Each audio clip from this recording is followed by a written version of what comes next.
은혜 아침에 오신 성도 여러분 평안하십니까? 오늘은 시편 153편 말씀으로 하나님 은혜를 묵상하도록 하겠습니다.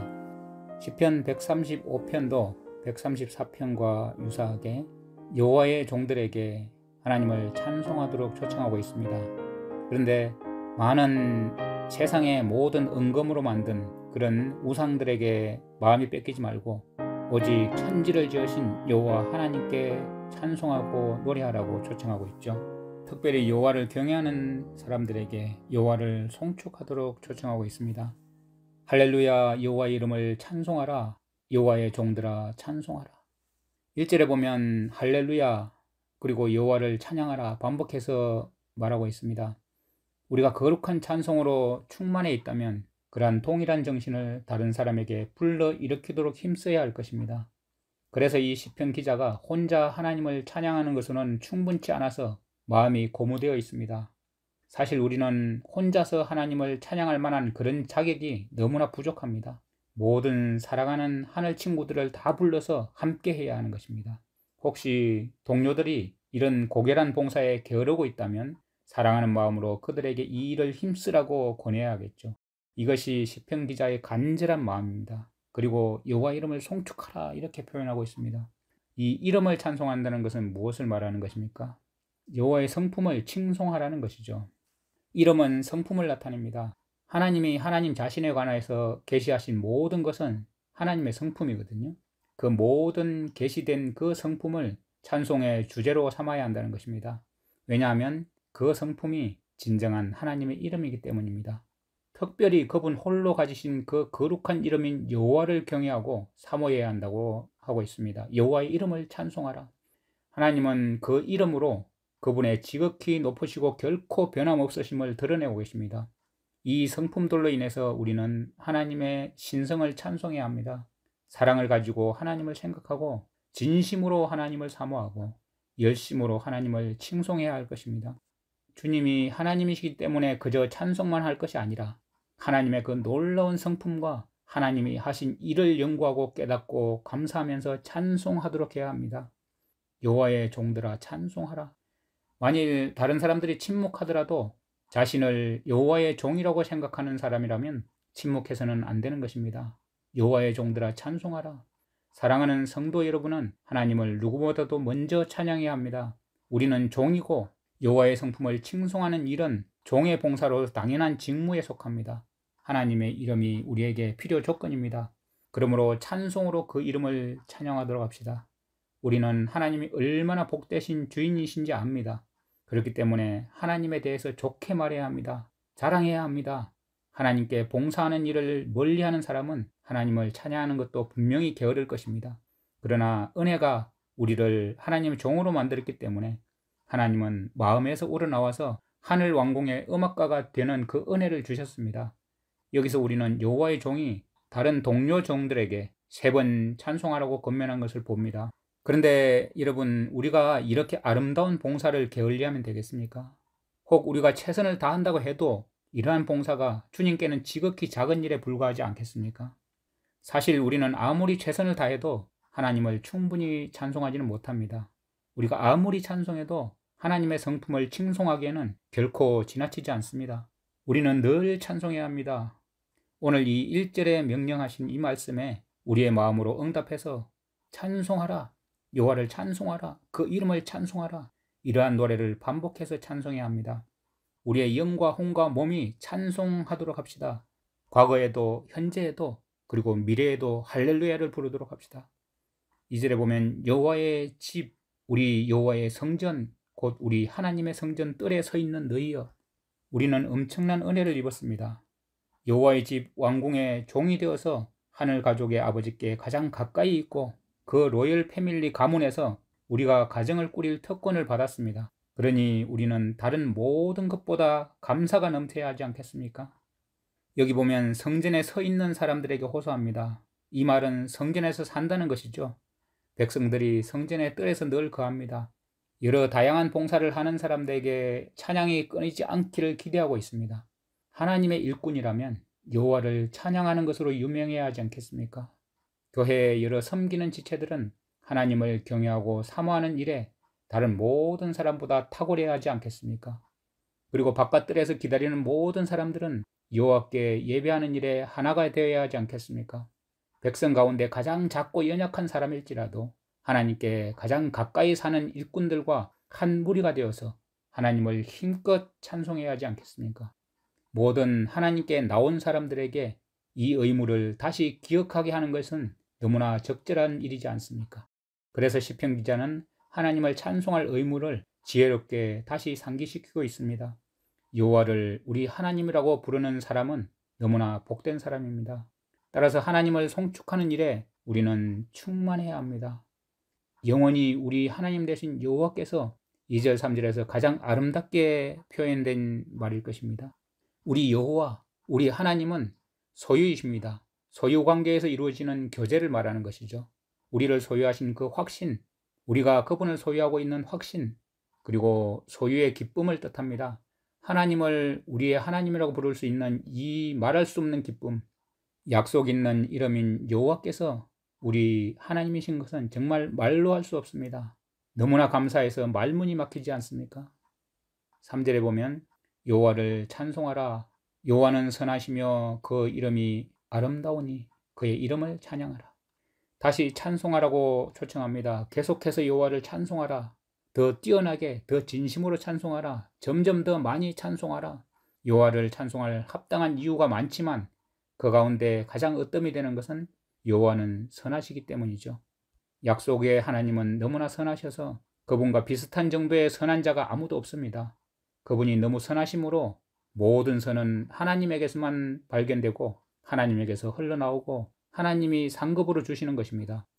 선이라는 것은 풍성하다는 뜻이 있죠. 하나님께서 나오는 모든 것이 풍성하게 우리에게 흘러넘칩니다.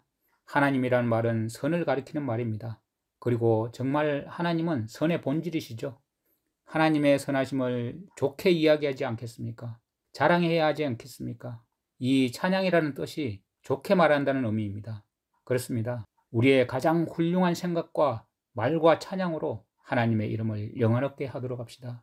노래로 찬양하도록 합시다. 좋게 말하도록 합시다.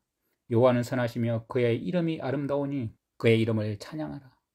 아름답다는 이 형용사는 찬양하는 행위에도 붙을 수 있고 그 이름에도 붙을 수 있는 것입니다. 둘 다 아름답기 때문입니다. 거룩한 노래로 찬양하는 그 입술의 표현은 우리의 가장 큰 즐거움 가운데 하나가 아닙니까? 사람은 이 목적을 위해서 창조받았습니다. 그렇기 때문에 우리가 하나님을 찬양할 수 있다는 사실이 우리의 기쁨입니다. 우리 하나님의 이름을 찬양하는 것은 너무나 매력적인 일입니다. 모든 즐거움은 여호와 하나님을 향한 즐거운 예배에서 발견될 수 있는 것입니다. 꽃집에 가면 향기가 은은히 풍기듯이 모든 기쁨은 여호와의 거룩한 이름 안에 있습니다. 우리는 여호와의 거룩한 이름 안에서 기쁨을 발견합니다. 우리가 우리 아버지이시고 구주이시고 뛰어나신 분을 높이 찬양할 때 내 마음은 사실상 넓어지고 내 정신이 고양되고 내 마음은 따뜻해지고 나의 온 존재는 기쁨으로 충만하게 되는 것입니다. 우리가 어떤 일을 할 때 선함과 아름다움이 합쳐지면 우리는 정말 기쁜 마음으로 흔쾌히 그 일을 행하는 것이 좋을 것입니다. 하지만 우리 중에 사람들에게 말하는 것만큼 주님을 찬양하는 사람이 거의 없다는 것은 정말 두려워할 일입니다. 어떤 사람을 높이는 만큼 내가 소개하고 싶은 것을 선전하듯이 정말 하나님을 찬양하고 있지 않다면 얼마나 서글픈 일입니까? 4절에 보면 여호와께서 자기를 위하여 야곱 곧 이스라엘을 자기의 특별한 소유로 택하셨음이로다. 여호와께서는 야곱을 택하셨죠. 야곱의 아들들이라면 자신들을 그렇게 특별히 총애하시는 그분을 당연히 찬양해야 하지 않겠습니까? 우리가 선택받았다는 것은 경외심과 사모하는 사랑을 요구하는 가장 강력한 주장 가운데 하나입니다. 우리는 선택된 것입니다. 하나님께 선택되었습니다. 누가 이 특권에 속할 수 있겠습니까? 누가 이 특권에 넉넉히 감사할 수 있겠습니까? 하나님께서 내가 야곱을 사랑했다고 말씀하셨습니다. 사랑하기로 선택하신 것 외에 사랑하시는 그 이유를 말씀하시지 않으셨습니다. 그때 야곱은 선한 일을 행한 것도 악한 일을 행한 것도 아니었습니다. 그렇지만 주님이 결정하셨고 그렇게 말씀하셨습니다. 만일 야곱의 성품에 대해서 하나님 미리 아심에 따라서 그런 선택을 내리셨다고 말한다면 정말 아마 그 선택은 훨씬 쇼킹한 일일 것입니다. 왜냐하면 야곱은 특별한 선택을 받을 수 있는 그런 선한 것이 전혀 없는 자이기 때문입니다. 본질상 야곱은 결코 가장 사랑할 만한 사람이 아니었습니다. 그 선택을 하신 것은 순전히 은혜였습니다. 그러나 하나님께서 그렇게 선택하신 것은 야곱의 개인적인 안녕을 주 목적으로 하셔서 선택하신 것이 아니었다는 사실을 우리가 눈여겨봐야 합니다. 그 민족은 하나님에 의해서 하나님께로 선택되었고, 그 선택은 모든 인류에게 복을 주시는 그 하나님의 목표와 목적에 야곱을 응답하게 하시기 위해서 그렇게 선택하신 것입니다. 야곱 족속은 주님의 것이 되도록 그 진리를 맡은 청지기와 그리고 여호와를 예배하는 그 보존자가 되고 하나님의 인자심을 반사해서 비추는 자가 되도록 하시기 위해서 그렇게 선택을 받은 것입니다. 야곱에 속한 그들은 선택을 받았습니다. 그러나 무엇보다 이 목적을 위해서, 다시 말해서 그들이 특별한 민족이 되어서 참되신 하나님을 섬기도록 거룩히 구별되었다는 것입니다. 이스라엘을 자기의 특별한 소유로 택하셨음이로다. 하나님의 선택은 무가치한 자를 신분을 상승시키십니다. 왜냐하면 여기서 빼앗는 자를 뜻하는 이 야곱에서 군주라는 뜻을 나타내는 그 이스라엘로 바뀌었기 때문입니다. 하나님의 사랑은 새로운 이름을 주시고 그 사람의 새로운 가치를 심어주십니다. 왜냐하면 왕의 보화에 비교한 것은 지극히 명예로운 일이기 때문입니다. 왕들이 특별한 표상과 진귀한 보석들을 가지고 있듯이 정말 황송하게도 우리 하나님은 택하신 민족을 그분의 부와 기쁨과 영광으로 취급해 주신다는 것입니다. 영적 이스라엘이 우리 하나님이신 여호와 우리 주님 덕분에 이 모든 특권을 누리니 얼마나 감사하고 존귀한 일입니까? 우리는 주님께 가까운 백성, 주님께 소중한 백성입니다. 주님이 보시기에 존귀한 존재입니다. 그러니 우리가 있는 힘을 다해 큰 소리로 가장 아름답게 극진한 마음으로 드리는 그 찬송을 어떻게 하나님께서 거절하시겠습니까? 만일 우리가 하나님을 찬송하지 않으면 길거리에 돌들이 우리를 대적해서 소리칠 것입니다. 마지막 20절 쪽에 보면 여호와를 경외하는 너희들아 여호와를 송축하라. 이 사람들은 더 탁월한 자들입니다. 참으로 영적인 사람들입니다. 그들은 이름만 주님의 것이 아니라 마음과 영혼도 주님의 것입니다. 아버지께서는 그분께 예배하는 자들을 찾으십니다. 아론과 레위가 그 직분을 잊어버리고 실패한다고 할지라도 여호와를 경외하는 사람들은 결코 그렇지 않을 것입니다. 20절은 본래 당연히 하나님을 높이고 칭송해야 하는 그 이스라엘, 아론, 레위 외에도 하나님을 경외하는 사람들을 포함시키려는 그런 의도를 가지고 기록된 것 같습니다. 그 사람들이 누굴까요? 그들은 이방인이지만 하나님께로 나오는 하나님을 경외하는 사람들이었습니다. 20절은 문을 열어서 여호와를 경외하는 사람들을 누구나 제한을 두지 않고 초청하고 들어오게 하고 있습니다. 하나님을 경외하는 사람들은 거룩한 봉사를 위한 다른 특별한 조건이 필요 없습니다. 경건한 경외심은 우리가 이스라엘과 함께 언약 안에 있고 아론과 함께 제사장직을 맡고 있고 레위와 함께 하나님께 봉사하는 일에 있음을 입증해 주는 것입니다. 우리가 성도로서 주님을 향하여 느끼는 자식으로서의 그 경외심은 우리의 찬송을 방해하지 않습니다. 오히려 경외하는 마음이 우리의 경배의 샘이고 뿌리입니다. 예루살렘에 계시는 여호와는 시온에서 찬송을 받으실지어다. 할렐루야. 하나님은 가정에서 가장 찬송을 받으셔야 합니다. 여호와 하나님이 가장 복 주시는 곳에서 하나님을 가장 송축해야 합니다. 사랑하는 시온산과 택하신 예루살렘 성은 하나님께 찬송을 불러야 합니다. 하나님은 그분의 백성 가운데, 교회 가운데 계십니다. 하나님은 우리의 거처이시고 우리는 하나님의 집입니다. 이 친밀한 교제는 택하신 자들로부터 강한 감사가 나오게 합니다. 그리스도의 몸, 다시 말해서 거룩한 의식의 성소와 교회, 크신 왕의 도성 예루살렘은 이스라엘의 하나님 여호와를 칭송하는 찬양 본부로서 정말 적절한 것입니다. 찬송을 받으실지어다. 할렐루야. 오늘도 여호와 하나님을 찬송 받으실 하나님께 할렐루야 아멘으로 찬양하는 저와 여러분 되시기를 간절히 바랍니다. 우리가 정말 거룩한 찬송으로 충만해 있다면 당연히 그 정신을 다른 사람들에게 불러일으킬 것입니다. 우리가 할렐루야 우리 여호와 하나님의 이름을 찬송하는 자로 찬송이 우리의 삶 속에 깊이 들어와서 우리를 지으신 그 하나님을 날마다 감사하고 찬송하면서 드높이는 그러한 자들이 될 수 있도록 인도하여 주시옵소서.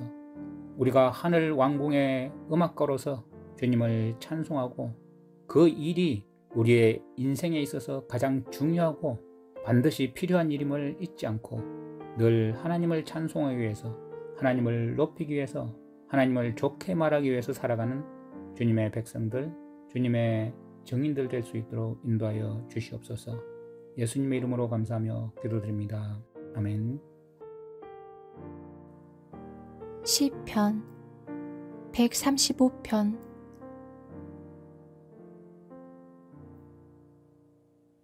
할렐루야. 여호와의 이름을 찬송하라. 여호와의 종들아, 찬송하라. 여호와의 집, 우리 여호와의 성전, 곧 우리 하나님의 성전 뜰에 서 있는 너희여, 여호와를 찬송하라. 여호와는 선하시며 그의 이름이 아름다우니 그의 이름을 찬양하라. 여호와께서 자기를 위하여 야곱 곧 이스라엘을 자기의 특별한 소유로 택하셨음이로다.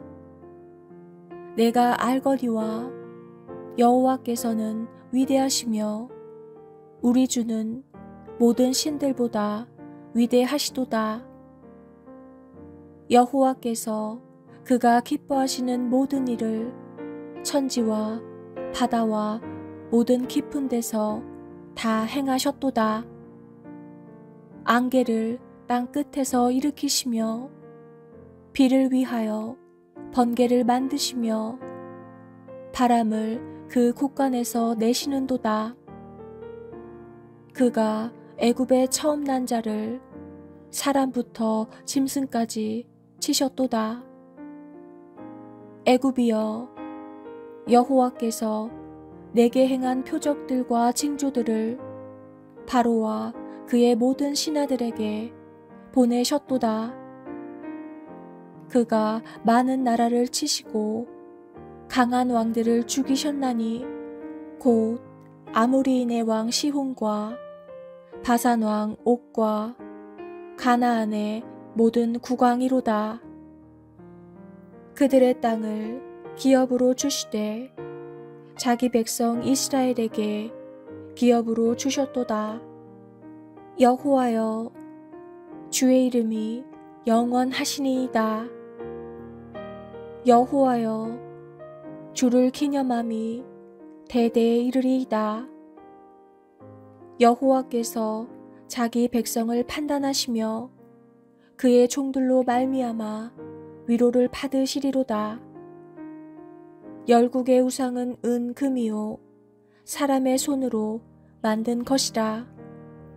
입이 있어도 말하지 못하며 눈이 있어도 보지 못하며 귀가 있어도 듣지 못하며 그들의 입에는 아무 호흡도 없나니 그것을 만든 자와 그것을 의지하는 자가 다 그것과 같으리로다. 이스라엘 족속아, 여호와를 송축하라. 아론의 족속아, 여호와를 송축하라. 레위 족속아, 여호와를 송축하라. 여호와를 경외하는 너희들아, 여호와를 송축하라. 예루살렘에 계시는 여호와는 시온에서 찬송을 받으실지어다. 할렐루야.